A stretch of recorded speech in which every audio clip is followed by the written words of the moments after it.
Hola, hola amigos de Agronegocios Perú. Hoy tenemos un invitado muy especial. Es uno de los pioneros, uno de los precursores, de los visionarios de la agroexportación peruana, de esta agroindustria que cada año le hace ganar al país cerca de 11.000 millones de dólares, que generó más de 1 millón de puestos de trabajo, empleo directo, indirecto, nuevos negocios, en fin. Un empresario que, como muchos, arriesgaron su patrimonio y hasta su vida, en algunos casos, para hacer realidad lo que tenemos hoy. Es el doctor Felipe Llona Málaga, a quien damos la bienvenida. Muchas gracias, Norma. Bueno, contentos de tenerlo nuevamente. Ya lo hemos entrevistado anteriormente y mucha gente se quedó con el interés de conocer más de usted, más de lo que hicieron ustedes, los pioneros de la agroexportación. Ahora quiero preguntarle, han pasado más de 20 años desde que usted y otros empresarios echaron a andar esta máquina de la agroexportación, de la agroindustria peruana. ¿Qué piensa cada vez que lee las noticias del crecimiento que tiene esto cada año? Efectivamente, pues el crecimiento de la agroexportación, de la agroindustria en general, es, por si se pudiera decir, exponencial, ¿no? Estaba leyendo unas estadísticas hace unos días. Arrancamos en el 2001, si no me equivoco, en 643 millones de dólares. No Sí, reflejábamos ni siquiera un punto del PBI del país. Y exacto. luego, cuando se hablaba de 800, 1.000 millones, era una cosa imposible. Y Sí, hoy en día ya vemos cifras en años anteriores de 10.000 millones, luego 11.000. Hoy día, antes de cerrar el año, que se viene la campaña fruit de uva y de otros productos, ya estaríamos por cerrar 12.000. Y no me llamaría la atención que el próximo año eh, estemos en 13.000 millones de dólares, lo cual ya, pues como comprenderás, Norma, representa un buen porcentaje del PBI nacional. claro. Ustedes cuando empezaron, yo los veía ahí reuniéndose, hacían ustedes unas conferencias, hacían comunicados que estaban ya creando los gremios, y ustedes luego de cada conferencia se quedaban a conversar, ahí los veía opinando unos otros. ¿Ustedes se imaginaban que esto iba a llegar o pensaron que esto iba a ser algo pequeño? Fueron visionarios realmente. Sí, yo creo que, yo estimo que hay un factor eh, que, que, que no es tangible en términos materiales, que es, ¿cómo te explico? Que es la identidad que tiene el ser humano con la tierra. Yo creo que ese factor llevó a muchos empresarios, a muchas personas, para no hablar solo de empresarios, muchas personas a, a, a tratar de conciliar su vida con algo que siempre lo habían tenido en el corazón, que es la tierra. Entonces, estimo que los excedentes de determinadas actividades comerciales, mineras, pesqueras, en fin, en general, se comenzaron a reinvertir en la tierra, por no decir el agro. Y eso fue una motivación muy interesante. Y como todo emprendimiento, tiene sus altas y sus bajos. Y gracias a Dios nos pudimos enfocar en una tecnología de punta, que es lo que realmente fue todo un alivio para poder ingresar a este sector de la agroexportación. Lo importante es que ese esfuerzo que ustedes tuvieron ha dado más de 1 millón de empleos directos, indirectos, inducidos, ha ingresado al país miles de millones de dólares en divisas, se han creado nuevos negocios, realmente se ha cambiado la faz del Perú a partir de esto, a partir de este esfuerzo. Sí, Ustedes no se imaginaron que esto iba a tener tales dimensiones. Simplemente trabajaron, trabajaron y lo lograron. Esto es un ejemplo realmente para otras industrias, para estas épocas de ahora que a veces nos quejamos y decimos, uy, qué difícil, pero ustedes hicieron esta proeza. sí, yo creo que estimo que han habido muchos factores. Cuando tuve el honor de presidir AGAP, esta reunión de gremios agrícolas agroexportadores, pensé que el aspecto institucional de AGAP era un factor elemental que cohesionaba los esfuerzos.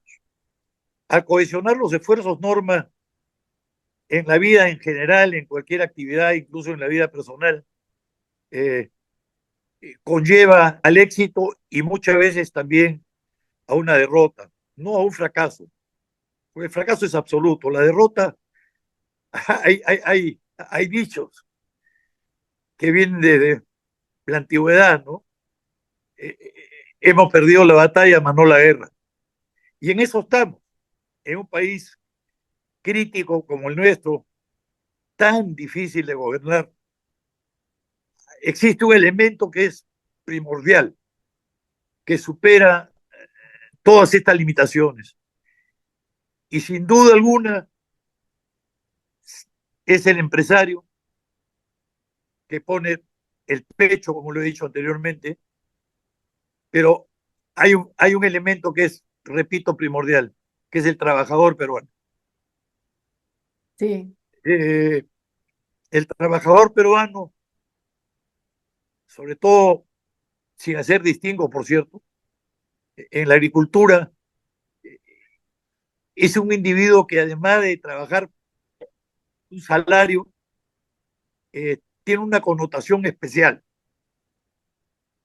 Se identifica muchísimo con su trabajo, porque coparticipa, colabora para que la naturaleza brinde los frutos que nos ha venido brindando y los que nos va a brindar en el futuro. Usted, señor Yona, ha sido, antes de ser presidente y fundador de la GAP, fue creador, fundador y también presidente de Provit, el gremio de los productores de uva, uva de mesa, que exportamos ahora y que este año va a ser un super año para la uva. Coméntenos de los inicios de este gremio de Provit y cómo se trabajó para hacer de la uva de mesa peruana lo que es hoy uno de los productos de la canasta agroexportadora, estrella, totalmente estrella. Estás hablando, Norma, de, de hechos que han subsistido en el tiempo, pero que tienen todo un periodo de maduración. Cuando hablo de un periodo de maduración, pero vienen los éxitos y vienen aquellas derrotas. No son fracasos, repito, no entusiasmo, no se frustran, que te llevan con más energía, con mucho más fuerza, a buscar soportes, como es, repito, reitero, la tecnología. Recuerdo cuando tuve la suerte que el señor Antonio Rotondo, padre, me obsequió unas plantitas de Red Globe. Por primera vez éramos pocos los que sembrábamos Red Globe en esa época, que era una uva de exportación, básicamente. Y fue frustrante un momento porque hicimos todos los esfuerzos, tuvimos ejemplos con la gente de Chile, que nos ayudó mucho en los sistemas de conducción, en los sistemas de riego por goteo y otros conocimientos que nosotros no los teníamos a la mano en aquel momento. Y yo recuerdo haber caminado mi campo, el campo de Red Club, por primera vez y calculé que podía exportar 30.000 kilos, 30 toneladas. Eh, Luego vino un buen amigo de Chile, un técnico al que contratamos y se quedó muchos años en el país, y me calculó que si llegaba a los 3.000 kilos de exportación era mucho. Tú comprenderás que eso fue hasta deprimente para uno, pero así como a mí, a muchos otros, los motivó a seguir adelante, a mejorar, y luego este gremio fue creciendo porque nos dimos cuenta que el intercambio de información entre nosotros mismos, ya no era una competencia. Quien competía era el Perú. Quien vendía sus productos era el Perú. No eran solo aquellos que fuimos parte de este gremio. Hoy en día, gracias a Dios, este gremio es un gremio líder, podría decir yo, puede ser líder en el mundo, sin ninguna duda. Con las nuevas variedades de uva se han actualizado y nos mantenemos en el mercado. Pero el crecimiento fue duro. Créeme que fue muy, muy duro. Sí, sí, así es. Ustedes realmente marcaron un derrotero y dieron un ejemplo que ha quedado para el país. Pero yo le pregunto ahora, si le tocara empezar de nuevo, si digamos, retrocediéramos un poco, a ver, unos 20 años, ¿qué haría usted ahora por la industria, la agroexportación, la Ya, agroindustria, ya. en su sector? Si está interesado en iniciar un proyecto de cultivo de arándanos que sea con plantas de garantizada calidad y sanidad, y esto se consigue con plantas propagadas in vitro. Nutriarándanos es un laboratorio dedicado al servicio de propagación in vitro de plantas mediante la micropropagación en bioreactores, la más moderna tecnología de Suecia. Empresas dedicadas a esta industria han adquirido sus plantas y dan fe de la productividad en sus campos. Nutriarándanos tiene plantas de arándanos de la variedad Biloxi y Emerald, de 6 meses de edad, de gran adaptación al clima de Perú. Puede contactar con Nutriarándanos en su dirección en Girón Diáconos 177, La Molina, o llamando al teléfono 947-856-863. Si me preguntas qué haría yo creo que, y lo vengo diciendo hace mucho tiempo, Norm, yo creo que los conflictos mundiales se van a generar por cuestiones de orden hídrico. Las guerras, y no es mi deseo, como comprenderás, ni se lo deseo a nadie, lo que deseamos es paz, vivir en paz. Y vaya que mi generación ha vivido problemas sumamente críticos internos y externos. Pero antes las guerras eran de orden religioso, que hasta ahora lo son, de orden étnico, que hasta ahora lo son, y de orden económico, que hasta ahora lo son. Pero hoy en día existe un factor que es de lo más preocupante, que es el factor hídrico. Sí. Las guerras, Dios quiera me equivoque, si se ocasionan, la van a ocasionar los problemas de orden hídrico. Consecuentemente, no ahora, sino ya hace varios años, que pienso constantemente que el Estado, a través de obras públicas o público-privadas, a través de concesiones, debería de hacer un esfuerzo de una magnitud inmensa, mega obras, mega obras, que ya las hay varias, hay varias. Algunas se están retrasando por problemas de orden financiero, pero en el mundo hoy en día, en los países del Medio Oriente, de Europa, de Estados Unidos, existe una liquidez brutal. Los bancos financieros mundiales están en capacidad de poder financiar estas obras en términos de mediano y largo plazo, llámese 10, 20 años. El Perú, gracias a Dios, se encuentra en una situación macroeconómica, repito, macroeconómica, muy favorable. Gracias a Dios tenemos un Banco Central de Reserva, tenemos reservas internacionales netas muy interesantes, lo que hace que el Perú pueda ser un país sujeto de crédito. ¿Y a dónde voy para concretar el tema?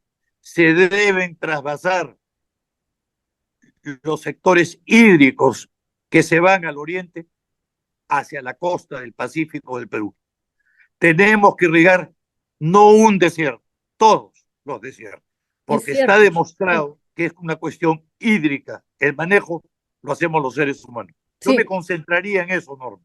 muy buen punto porque fíjese, países como Chile están sufriendo la escasez de agua, no sé cómo van a ser sus próximos años si no resuelven ese problema y nosotros tenemos tanta agua y la estamos botando al mar.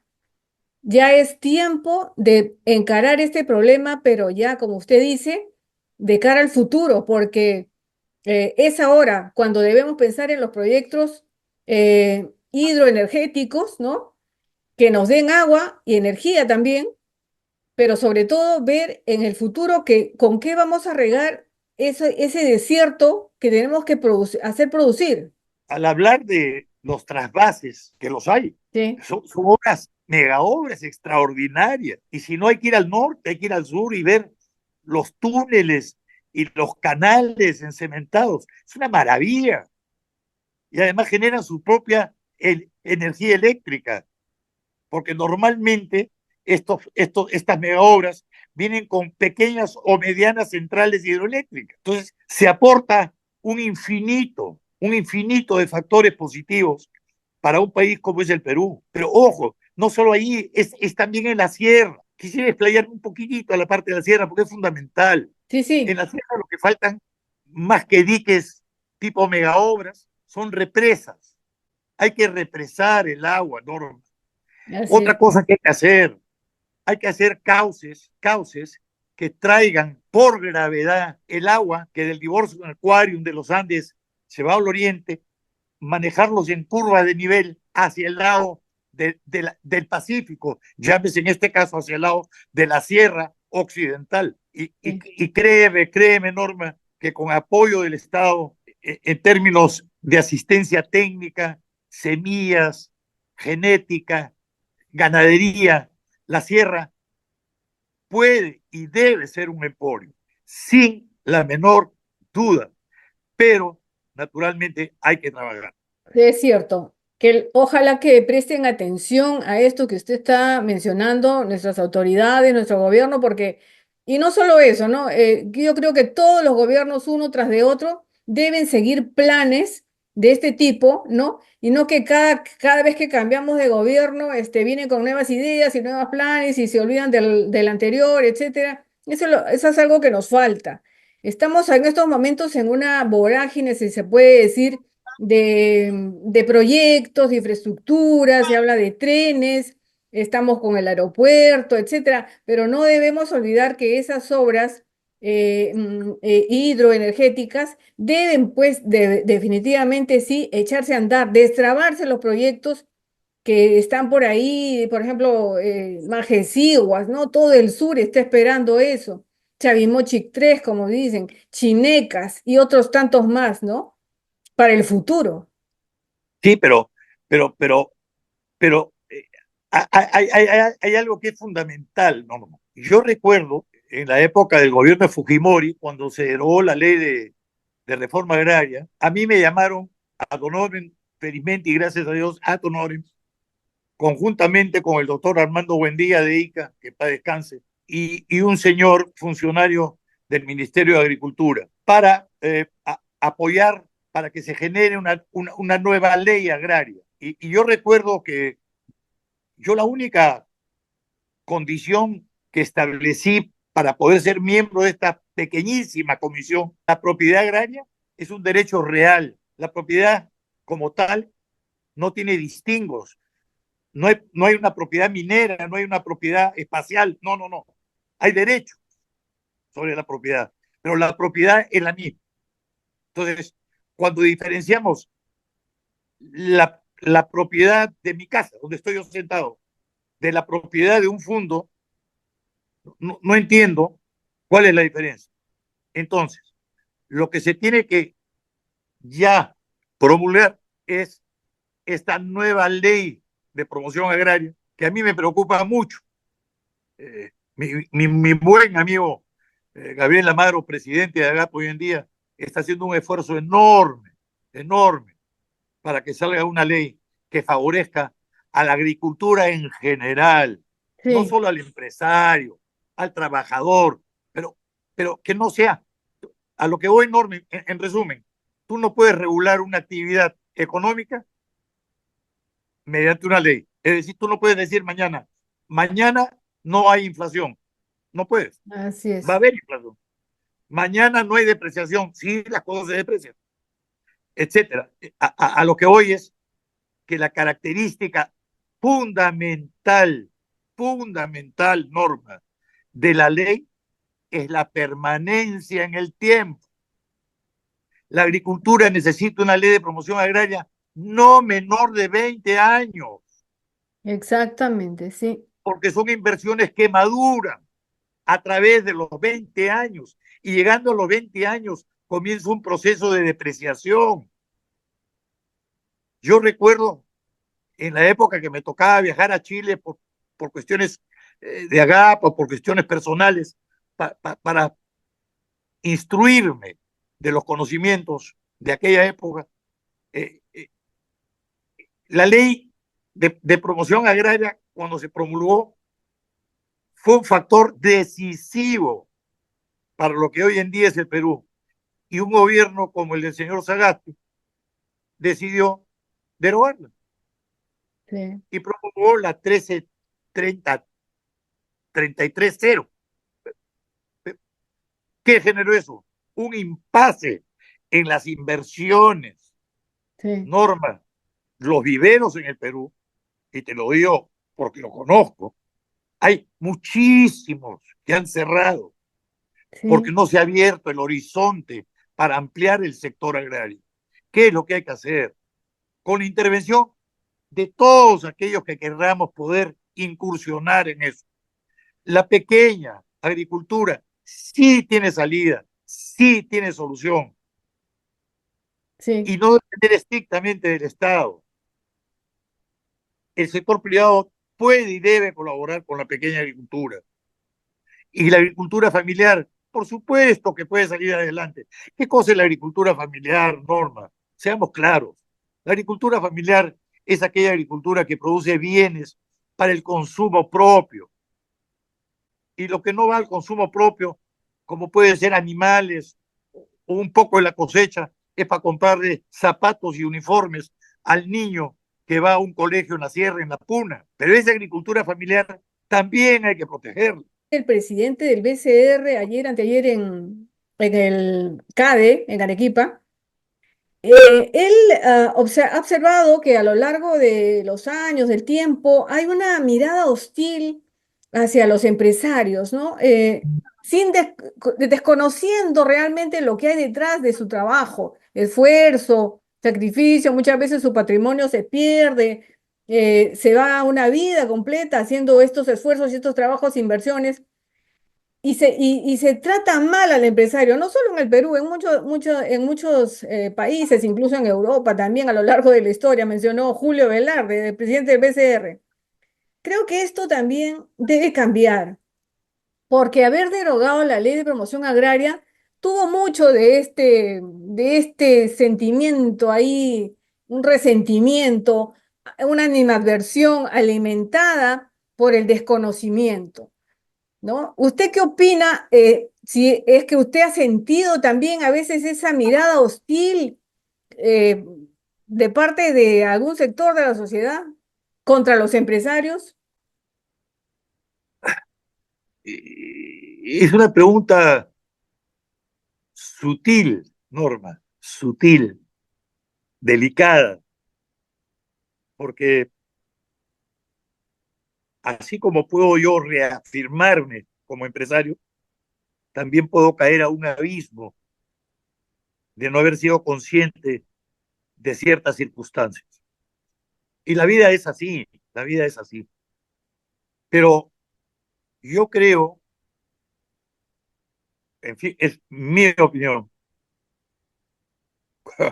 como decía un buen presidente del Perú, mi opinión personal, en este caso voy a decir mi opinión personal, eh, radica en que el empresariado, en este caso los que están ligados, identificados con la agroexportación, fueron, como todos aquellos, fueron precursores, no vinieron en avión al Perú, no,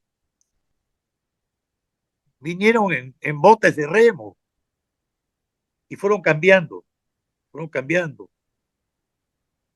Esos botes de remo sirvieron para flotar, Norma, y este país no solo debe flotar, debe transcurrir en el tiempo hacia un futuro mejor, ya no solo para nosotros, ya no solo para nuestros hijos, ya estamos pensando, y no es por la edad que yo tenga, en nuestros nietos. Entonces, ¿cómo puedes tú enfrentar el trabajador con el empresario? Cuando hay un motivo, cuando hay una causa. Pero si no existe un motivo y una causa, entonces yo sí me atrevo a decir que es injusto generarle esa imagen.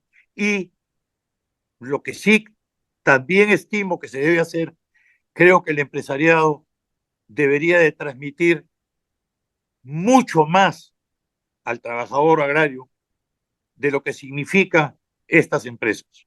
No las empresas, las mega empresas, no, en general la agroexportación.